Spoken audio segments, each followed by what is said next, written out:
Hi folks, Puffin here with your Antifa News Briefa for August 30th, 2021. The U.S. has left Afghanistan. After 20 years of war, the U.S. has left Afghanistan. Today was the day that they got their final troops out. And President Joe Biden is receiving criticism from the right for it, of course. From me and on behalf of all the people in America who never wanted to be in this war and have opposed war all the time, I apologize for all the death and suffering it caused Afghanistan and all of the world. Um, it's a good thing it's over, but I'm sorry.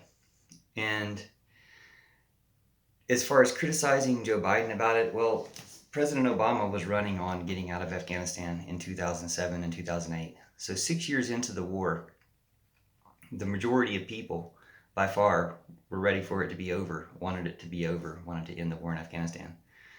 And then, a few years later, when they did kill Osama bin Laden, could have been a time to end the war. Instead, it continued twice as long as that. But 6 years into it, people were voting for Obama to end the war, and then it took another 12 years to actually end it. 2 terms of Obama with Biden as vice president, the term of Trump, which is kind of a term of Putin, and now into Biden's term when the war is actually ended and the American troops have actually left.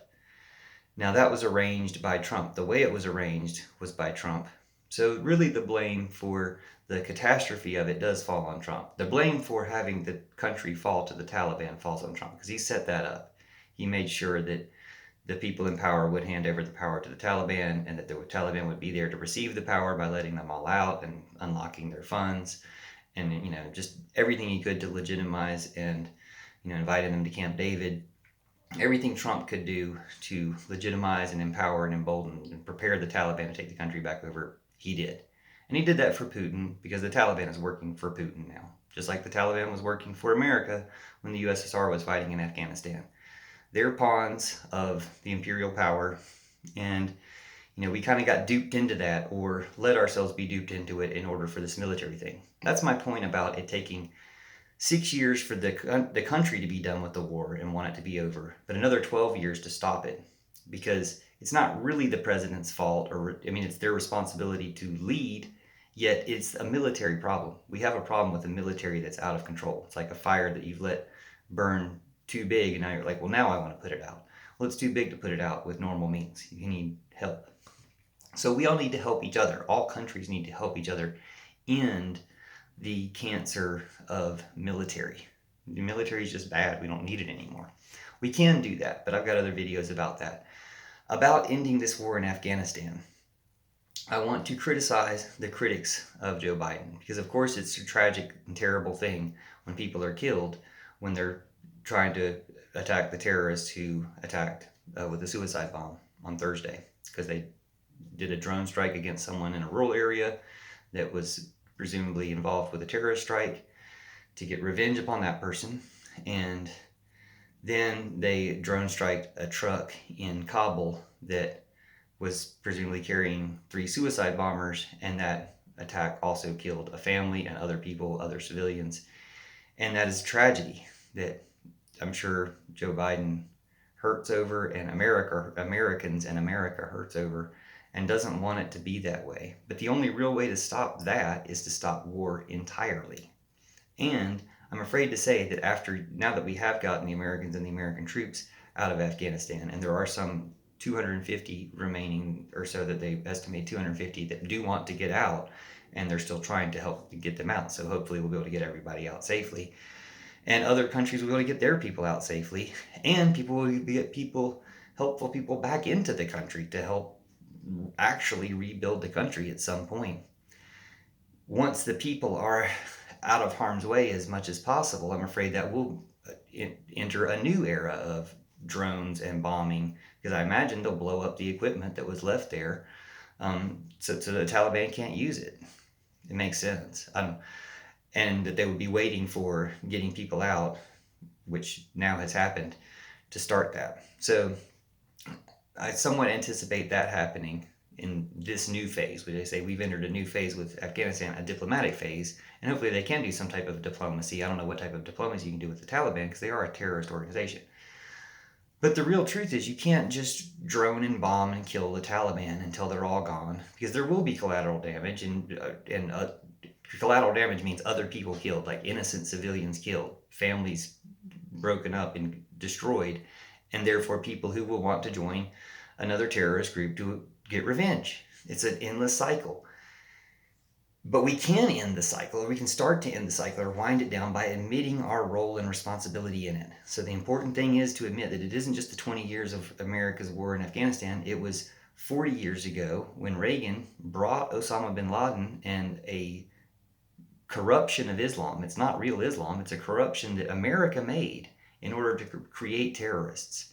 And since America did that, Reagan did that to fight the USSR. And because Putin's mad about that and wants to get revenge for the 10 years war that USSR committed against Afghanistan, that's where we're at now. It's this cycle of revenge. We've got to admit our role in that, apologize for it, try to undo it, make up for it, and stop doing these things. Stop war. We can repurpose the military to green energy conversion and rescue, set an example for other countries, all join in together, save the world together. With the organization that the military has, it's not like they'll lose their jobs. We'll just repurpose what they do, from killing to creating and helping promote life.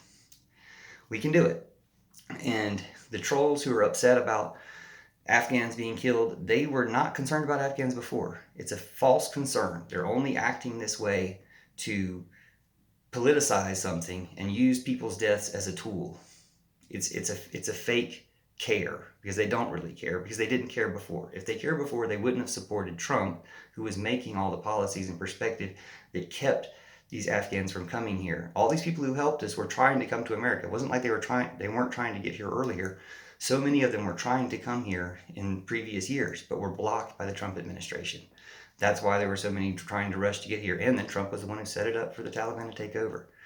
So it was all kind of a terrorist act with Trump and the Taliban working together. And we need to stop them, and we need to help the people who helped us, and we need to help the people who are left behind. We need to help the country that we've hurt so much. And so I'm sorry, Afghanistan, and thank you, Joe Biden, for ending the war. Thank you, all Americans, for participating. And we can participate more by trying to do good, and we can do good, and we can do good together with everybody in the world once we start working on it.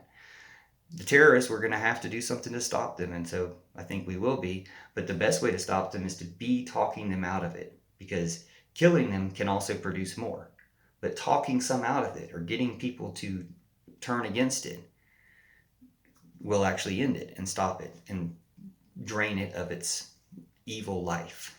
Now, there'll also probably be uprisings in Afghanistan that have been held back to let the evacuation proceed as peacefully as possible. Hopefully, they'll be able to take the country back over as quickly as the Taliban took it over. But it could be dangerous, and good luck to them. Again, the best thing to be able to do would be able to present more positive avenues that don't involve violence and war. We've already gone down that path so much, it seems like that's what's still going on there. But it could be an opportunity for finding new ways. So let's work on that. The war is over, and let's try to make it so that all war is over, and we just try new ways. Thank you.